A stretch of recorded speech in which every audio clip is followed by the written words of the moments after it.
Assalamualaikum and greeting to Dr. Abdul Aziz Lai. My name is Nora Fidawati binti Awang Damit. My matrix number 2023695694. So today I will briefly present the overview of our study title, which is the impact of nominal GDP and inflation on the financial performance of Islamic Bank in Malaysia. So Islamic banking in Malaysia operates under Sharia law, free from usury and uncertainty, which is began in 1983 with the establishment of Bank Islam Malaysia Berhad and grown rapidly supported by the Islamic Financial Service Act 2013.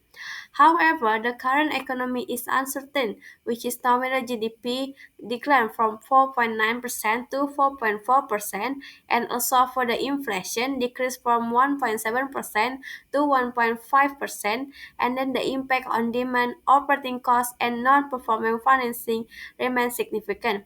Therefore, this study aims to evaluate the effect of nominal GDP and inflation on financial performance indicators such as return on asset, fixed deposit ratio, and also non-performing financing, and analyze the individual and combined effect of these macroeconomic factors. Our main research questions are how do GDP and inflation influence Islamic bank performance and how sensitive are these bank to economic fluctuation. Also, this study covered the period from 2007 and 2017, focusing on the several Islamic bank in Malaysia, which is Maybank Islamic, RHB Islamic, and Afin Islamic, using secondary data and static panel analysis. Lastly, this research provides valuable insight for BNM, policymakers, and investors, offering guidance for strategic planning in the Islamic finance sector. And now I will explain the problem segment of our research, which is firstly, the Malaysian economy has been experiencing macroeconomic instability. For example, the nominal GDP growth rate decreased from 4.9% to 4.4% in 2025. And then this situation affect consumer demand, increase operating costs, and may lead to higher non-performing financing in NPF in Islamic banks. Also, there are knowledge gap in a previous study, which is most past research combining Islamic and conventional banks in one sample and did not focus exclusively on Islamic bank. Additionally, nominal GDP is rarely used as a main variable, and only a few studies reflect current post-pandemic economic condition. Also, Bank Negara Malaysia also warned in its 2025 economic bulletin that prolonged inflation and moderate growth will challenge the financial sector. Thus, the study is critical understanding how macroeconomic factors affect Islamic banking performance today in uncertain environment. So based on the problem statement, there are also research objective and research question that is provided based on the problem statement. And now I will explain the scope and limitation of the study. In terms of the scope, the study focused only on Islamic Bank in Malaysia, which is that cover the period from 2007 and 2017, which is the study uses secondary data from the reliable sources such as Bank Negara Malaysia, Department of Statistics, and also Islamic Bank annual reports. It analyzed the effect of two macroeconomic variables, which is nominal GDP and inflation, on the financial performance indicators based on the return on asset, fixed deposit ratio, and non-performing financing. So in terms of the limitation, the study excludes conventional bank even though they share the same financial sectors and only examine external factors which is the macroeconomic factors and does not consider internal factors such as risk management, governance, or Sharia compliance. It's also limited just to dependent variable even though other factors like interest rate or exchange rate may also influence the performance. So this defines scope help us to ensure focus and clarity while analyzing area for the future research. Assalamualaikum, my name is Muhammad Safiq bin Sene and I will present about the underpinning theories and research frameworks. The underpinning theories is about the study of nominal GDP and inflation rates that affect the financial performance of Islamic Bank in Malaysia. There are many financial institutions that have been established, but referring to the analysis of the study of the developing Islamic banking system, attention must be paid to assess and see how the stable of institution from facing an unstable economic in terms of the economic issue that affect the banking system, such as the global financial crisis, which leads to the domestic finance. The banking performance in macroeconomic macroeconomic theories, macroeconomic, which includes the GDP and inflation, is an influence on profit and stability in financial institutions. That is the why that the study is know how was the Islamic financial institution will be impact the economics.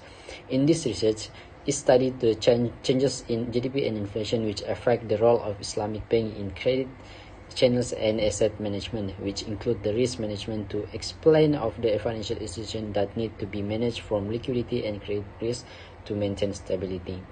Looking into the research framework as shown in terms of the independent and dependent variable, gross domestic product was the dependent variables in the study, which impact the dependent variables such as profitability, liquidity, and credit risk. Our framework is about the GDP volume impact to the Islamic financial institutions. This will be the relationship of the dependent and independent variable that have been done by the study of nominal GDP and inflation rates that affect the financial performance of Islamic bank. Based on the empirical studies summarized, most research show that macroeconomics factor like GDP and inflation significantly influence bank profitability. For instance, Abreu and Mendes in 2002 and Endesoglu ETL 2005-2008 found that GDP growth positively impact profitability, while inflations and other macro factors that have mixed effects.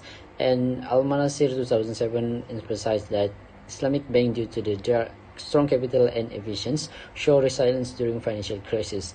Baker and Hu 2002 revealed that profits move with the business cycles and provisioning increased during downturn.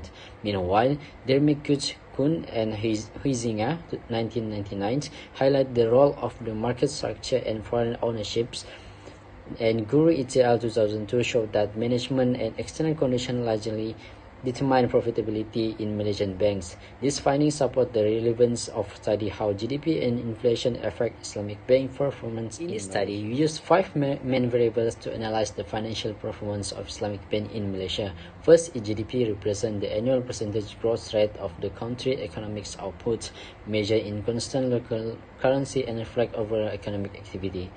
INF, or inflation, is measured using the Consumer Price Index (CPI) and show the general increase in price which can impact purchasing power. On the performance side, ROA, or the return on assets, measure profitability by dividing net profit by total assets, and NPF stand for the performing financings, calculated as total financing divided by customer deposits and serves as proxy for crediting. Lastly, FDR, or financing to deposit ratio, measure credit risk by comparing impaired loans to total financings.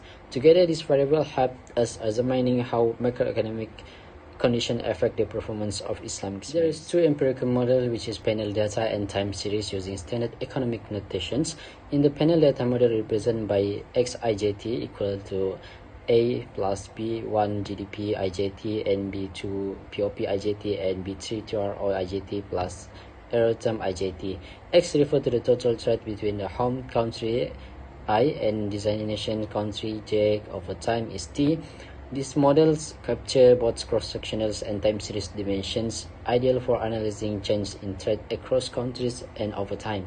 The assumptions include classification regression conditions like homoscedasticity, absence of multicollinearity, and normal distribution of residual error terms.